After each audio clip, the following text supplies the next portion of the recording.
Segregation now, segregation tomorrow, and segregation forever. Governor Wallace's inaugural speech on January 14, 1963, that was his main topic. He campaigned on the basis of Anglo-Saxon purity and superiority. His belief system, he eventually disclosed he didn't actually believe. He felt that he had to cater to those that supported him in order to win his campaign. And that led to the remarks in regards to the tyranny from the people that were asking to desegregate the university. Why did he take such a fervent stand on segregation in public school, but later retract his position? Let's take a trip down history's highway and learn about the journey that two brave men and women took to what is now known as the stand in the Schoolhouse door.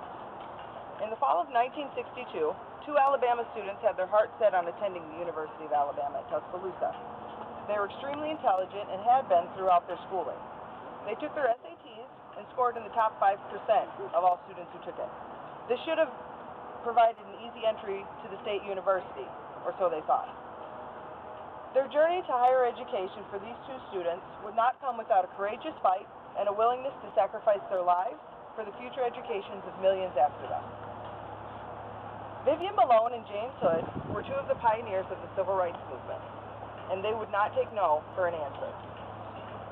They refused to accept that they did not have the right to attend the University of Alabama based on their skin color. Vivian Malone and James Hood were Negroes, words used to describe the African Americans back in the 50s. I had the honor of speaking with Vivian on several occasions prior to her passing in 2005. Now, I was never able to formally interview her, though, for this speech.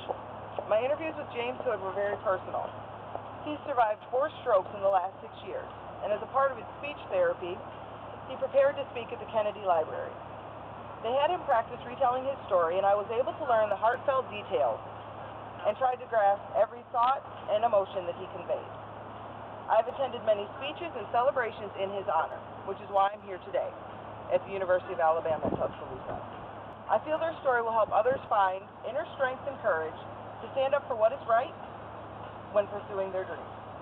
Their story can teach us so much about where we come from so we can know where we're going.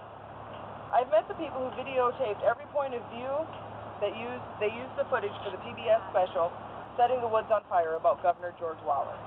In 1962, Dr. W.C. George published an article saying Negroes' brains were 300 years behind the intelligence of the Caucasian brain. Vivian Malone read this and was infuriated. She, like James Hood, received one of the highest scores possible on her SAT. And she took this, as did Dr. Hood, as the extra ammunition that they needed to challenge the University of Alabama. Dr. Hood asked Dr. George the question, if this was true, how had they scored so well? Dr. George sent a response on a piece of toilet tissue. James Hood said that the response that he got was, "You are not intelligent enough to question my research." When I asked Dr. Hood how that made him feel, he didn't mince words. He said, "Well, that pissed me off." They decided to take up the fight for equal education for everyone and felt that it shouldn't matter about their race.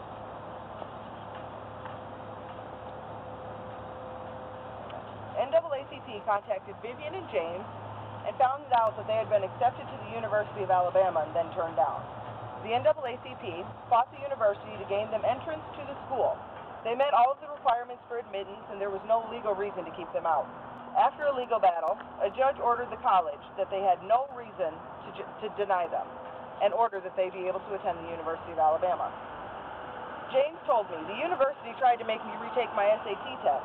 The original examiner was there, and he said that my original scores were accurate. The university no longer had a reason to deny them." News of this reached Governor George Wallace's desk. He was actually an ex-official member of the Board of Trustees of the University of Alabama. Upon hearing this, he decided he had to fight back. During his campaign, Wallace talked about physically putting himself in the schoolhouse door to deny any attempt to integrate the Alabama's all-white public schools. He was going to take a stand, and this stand became quite literal. June 11, 1963, right on these grounds at Foster's Auditorium. It was the day the court had ordered for Vivian and James to arrive, pay their fees, and begin attending school at the University of Alabama. They were escorted by the Deputy Attorney General of the United States, Nicholas Katzenbach, ordered by the President to accompany them to enforce the court order to allow them to attend. In the book, The Stand at the Schoolhouse Door by E. Culpeper Clark, he tells how Deputy Attorney General, accompanied by U.S. Marshals, confronted Governor Wallace in the schoolhouse door to tell him to step aside. Governor Wallace refused.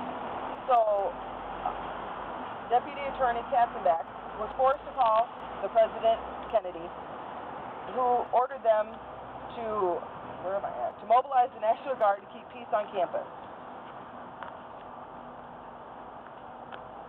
When he mobilized the National Guard, it put them under the control of the President, not Governor Wallace.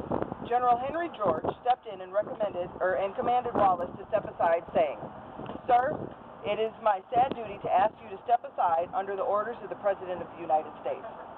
Governor Wallace continued to carry on for a minute, but then he did step aside. Vivian and James entered the University of Alabama and history was made. They had done it. They stayed strong and united, followed their convictions, and Alabama, which was the last segregated state, was desegregated. The reason I've been able to interview the man now known as Dr. James A. Hood on such a personal level, because he's my dad.